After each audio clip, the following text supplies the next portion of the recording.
Нови цени на водата. Я да видим колко ще струва водата на кубичен метър. Плащаме от 1 януари. Стотици хиляди ще посрещнат новата година с нови по-високи цени на водата. Увеличение ще има в редица градове. Окончателните тарифи бяха утвърдени по-рано днес от Комисията за енергийно и водно регулиране. Нека първо да погледнем към градовете, в които това увеличение всъщност е най-сериозно. Сега ще видите картата. Силистра, с нея ще започнем, защото там кубик вода ще струва най-скъпо. 6,40 на кубик. Кърджали 5 лева. Шумен намалява цената на водата. Виждате 6 лева и 44 стотинки за кубичен метър. Увеличението спрямо сегашната тарифа е 4,8%. Сред районите с по-скъпа вода е и Разград. Новата цена там ще бъде София 11%. София винаги е имало сравнително ниска вода. Но София е доста обезпечена от към вода, защото най-вече водосбора на горното течение и средното течение на Искър се канализира към София. 6 лева и Що не са в евро? Много добър въпрос. 33 стотинки. Ама това не е Кърджали на картата.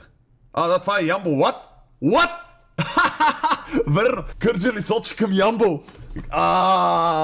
Гаф. Нова телевизия. Гаф. С 1,1% повече. Следва Шумен.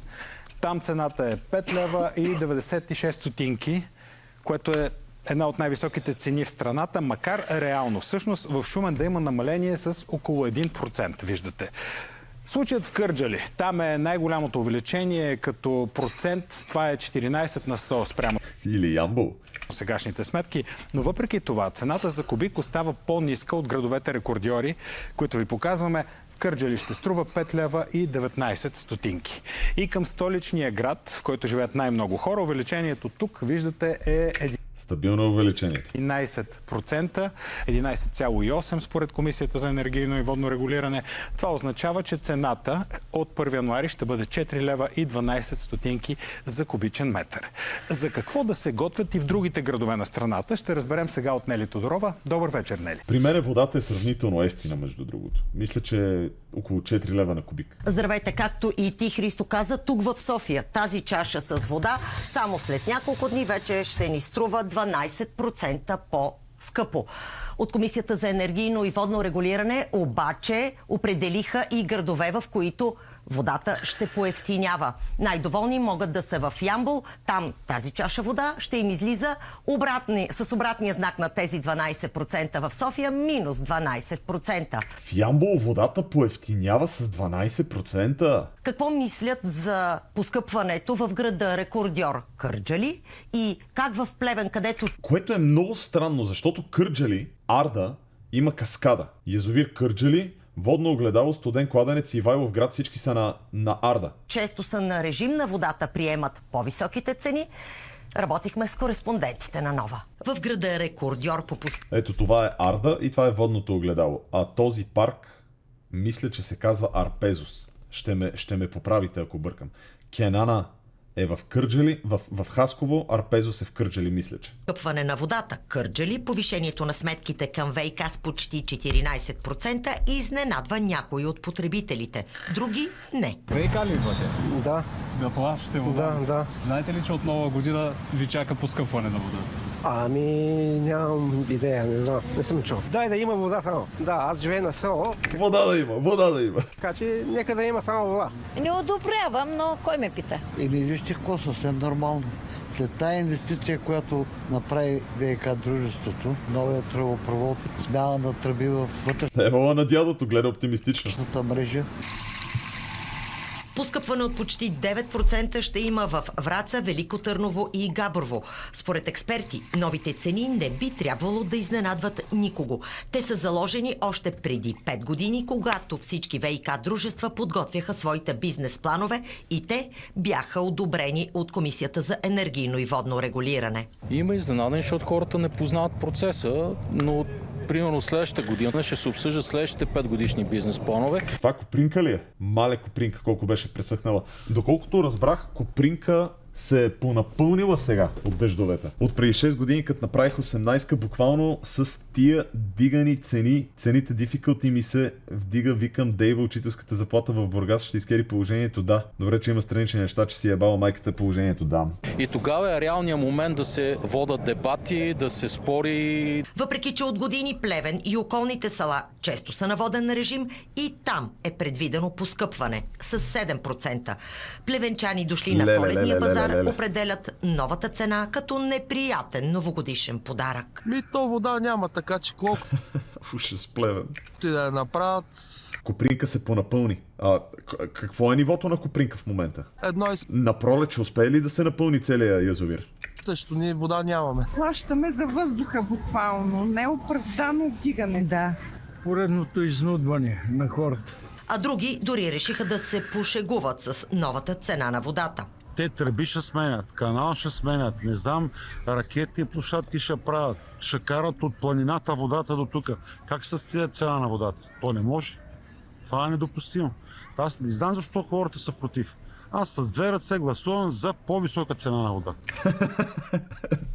Чичето пръсна. Експертно погледнато обаче няма как без инвестиции да се очаква качествена услуга. Аз разбирам хората и не могат да са доволни при положение, че не получават услугата, пък да плащат така високи цени, но истината е, че ние трябва да осигурим и средства тази услуга да се осъществява.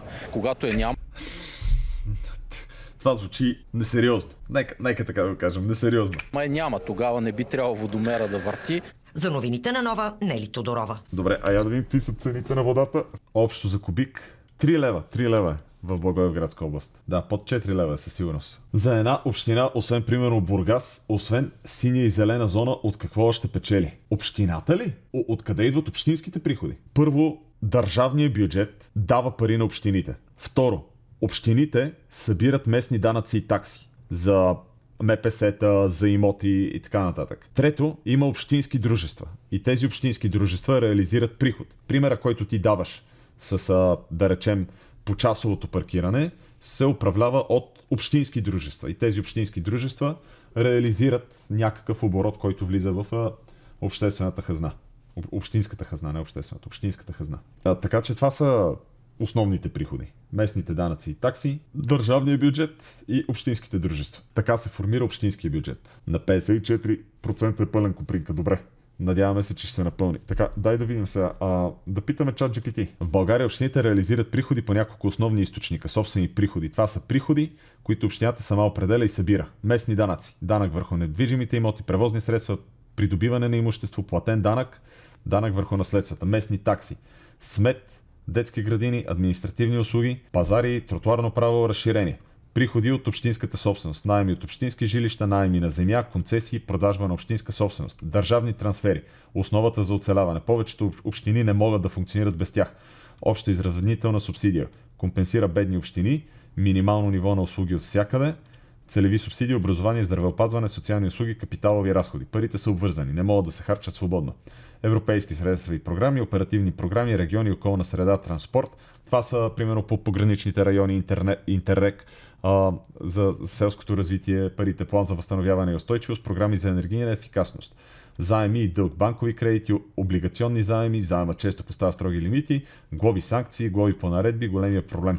Общинските дружества? Общо взето да, добър отговор ти дадох. Много точен въпрос са скритият икономически слой, те не са част от бюджета и директно. Така, това са търговски дружества, обикновено дружества с ограничена отговорност, акционерни дружества, които общината е 100% или мажоритарен собственик, те се управляват по търговския закон, не по бюджетното право, те са формално са бизнес, но реално често са квази администрация. Комуникативни и инфраструктурни, водоснабдяване, канализация, топофикация, обществен транспорт, чистота, сметосъбиране, улично осветление, такси и тарифи, договори с общината, субсидии, управление на активи, пазари, паркинги, синя зелена зона, общински имоти, гаражи, търговски площи, наеми, такси за ползване, концесионни плащания, култура, театри, зали, фестивали, дружества, спортни комплекси, туристически оператори. Да. Социални и здравни, общински болници, поликлиники, домове за възрастни, приходи от Националната здравноосигурителна каса, такси, държавни трансфери, как общината печели от тях, дивиденти.